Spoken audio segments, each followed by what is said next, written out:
नमस्कार दोस्तों, मैं हूं रजनीश त्रिपाठी, फिजियोथेरेपिस्ट। आज मैं आपको बताने वाला हूं कि हेल्थ क्यों इम्पोर्टेंट है और एक्सरसाइज क्यों इम्पोर्टेंट है। दो पॉइंट ऐसे हैं कि हेल्थ आपके लिए क्यों इम्पोर्टेंट है और एक्सरसाइज करना उससे भी ज़्यादा इम्पोर्टेंट है। आज इतने ज़्यादा टाइम में लोगों को इतनी इंजरीज क्यों हो रही हैं? इंजरीज इसलिए हो रही हैं, एक तो हमारा जो लाइफस्टाइल है वो बहुत ख़राब है। सेकेंड चीज़, हाइब्रिड फूड। लाइफस्टाइल इसलिए खराब है क्योंकि आप स्ट्रेस में चल रहे हो। आपका वर्कआउट जितना होना चाहिए उससे ज़्यादा है। अगर आप देखते हैं कि 8 घंटे से ज़्यादा काम करते हैं तो आपको थकान बहुत जल्दी लगने चालू हो जाती है।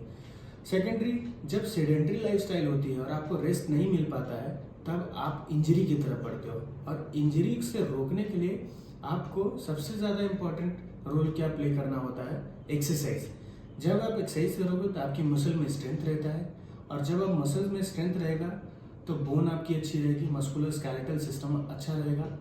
और मस्कुलर स्केलेटल सिस्टम अगर आपका अच्छा रहता है देन आप हर एक चीज़ को अचीव कर सकते हो विदाउट इंजरी। लाइक आप स्पोर्ट्स एक्टिविटीज़ अगर आप देखते हैं तो स्पोर्ट्स फिटनेस के ऊपर कितना फोकस है। उससे पहले हम वर्कआउट करवाते हैं, उसके बाद फिर वो स्पोर्ट्स की एक्टिविटीज़ को प्ले करते हैं। इम्पॉर्टेंट इसलिए है कि जितनी अच्छी हेल्थ आपके मसल की है उतनी अच्छी हेल्थ आपकी है। नाउअडेज इतना इम्पॉर्टेंट है एक्सरसाइज।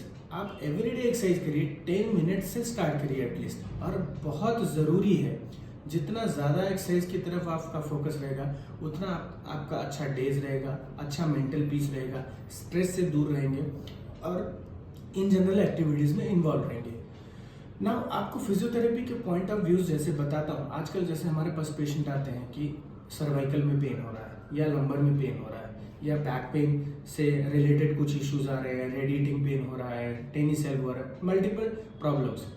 सो वो प्रॉब्लम्स क्यों आ रही हैं? पहली चीज़ सेडेंट्री लाइफस्टाइल से आ रही हैं। सेकेंड चीज़, उनका एक्सरसाइज के ऊपर फोकस नहीं है। विदाउट एक्सरसाइज वो सेडेंट्री लाइफस्टाइल की तरफ जा रहे हैं, ज़्यादा से ज़्यादा वर्कआउट कर रहे हैं लेकिन मसल में स्ट्रेंथ नहीं है।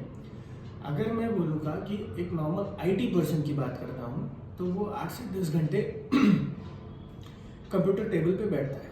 उन 8 से 10 घंटे में वो रेस्ट कितना लेता है, उसके मसल को रेस्ट कितना है, ये किसी को आइडिया नहीं है। सिर्फ वो काम किए जा रहा है। उसके बीच में गैप होना चाहिए, पोस्चर करेक्शन होना चाहिए, पोस्चर का अलाइनमेंट होना चाहिए और मेंटल पीस होना चाहिए। बीच बीच में रेस्ट इतना इम्पॉर्टेंट है कि वहाँ से आपका फोकस हटना चाहिए और मेंटल पीस की तरफ आना चाहिए ताकि आपकी नींद अच्छी हो सके, अच्छा दिन अगला जा सके। नहीं तो ये होता है कि 5 दिन का इतना वर्कआउट होता है कि आपका जो 2 दिन का छुट्टी रहता है वो पूरी तरह से कोलैप्स हो जाता है। नाउ एक्सरसाइज का रोल बहुत बड़ा है और हर एक मसल का पर्टिकुलर एक्सरसाइज है कि आप कैसे मसल को स्ट्रेंथ दे सकते हैं। स्ट्रेंथ मीन्स दैट पावर, और पावर कैसे देना है? आपको मसल को कोऑर्डिनेट करके पावर देना है। पर्टिकुलर मसल की पर्टिकुलर एक्सरसाइज होती है और पर्टिकुलर वेज होते हैं। इफ वी लाइक कि अगर हम योगा की बात करते हैं, योगा बहुत अच्छी चीज़ है जो आपको मेंटल पीस देता है, रिलैक्सेशन देता है। योगा बहुत अच्छा रोल करता है। अगर आपको कोई एक्सरसाइज नहीं आती है देन आपको योगासन ज़रूर करना चाहिए। अगर आप एक्सरसाइज से जिम कर रहे हैं, स्विमिंग कर रहे हैं या फिर साइकिलिंग कर रहे हैं then well and good.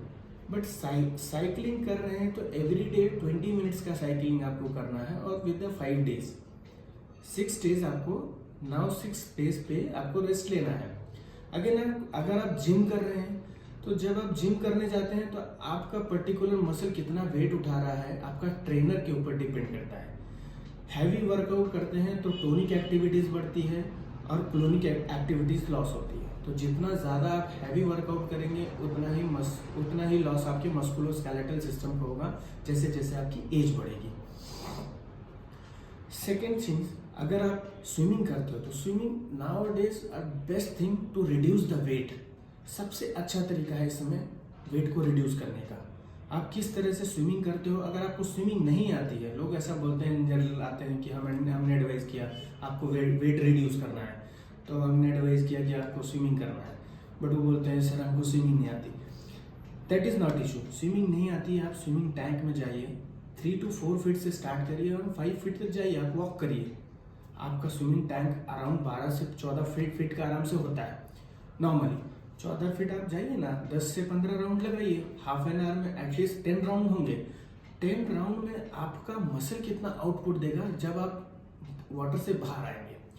Swimming एक चीज़ देता है आपको रिलैक्सेशन थेरेपी। जब तक आप अंडर वाटर रहेंगे बहुत अच्छा लगता है आपको, लेकिन जैसे ही बाहर आते हैं इस तरह से लगता है कि ड्रेन आउट हो चुके हैं, आपकी एक्टिविटीज़ इतनी कर ली है कि अभी आपके पास पावर नहीं है कुछ करने की। उसमें सबसे ज़्यादा कैलोरीज बर्न होती है, और जितनी ज़्यादा आप कैलोरीज बर्न करते हो उतना ही फैट लॉस होता है। जब आपका फैट लॉस होगा, और वो भी फैट के टाइप्स हैं, आपने जो फैट पहले से कलेक्ट किया है वो लॉस नहीं होता कि नहीं अपने सर ने बताया 10 दिन आप स्विमिंग करो और फैट लॉस हो जाएगा। फैट जो कन्वर्ट हो रहा है, जो बैड कोलेस्ट्रॉल कन्वर्ट हो रहा है, वो फैट लॉस होगा। जो ओल्ड फैट है वो स्लोली रिड्यूस होता है। सो एक्सरसाइज के वेज बहुत सारे हैं, डिपेंड करता है कि आप कैसे एक्सरसाइज करते हैं। और अगर आप एक अच्छा एडवाइस चाहते हैं तो आपको must be use the good thing कि आप जिम में जाएंगे, अच्छे ट्रेनर से सलाह लेंगे, अच्छे फिजियोथेरेपिस्ट से सलाह लेंगे, या स्विमिंग में जाएंगे स्विमिंग ट्रेनर से अच्छे से सलाह लेंगे। अदरवाइज साइकिलिंग कर सकते हैं। साइकिलिंग आपको बहुत अच्छी एक्सरसाइज देगा और पूरा ड्रेन आउट करता है अगर आप साइकिलिंग करते हैं तो thank you so much connect करने के लिए। मैं आपको फिर मिलूँगा नेक्स्ट वीडियो में, उसके लिए धन्यवाद।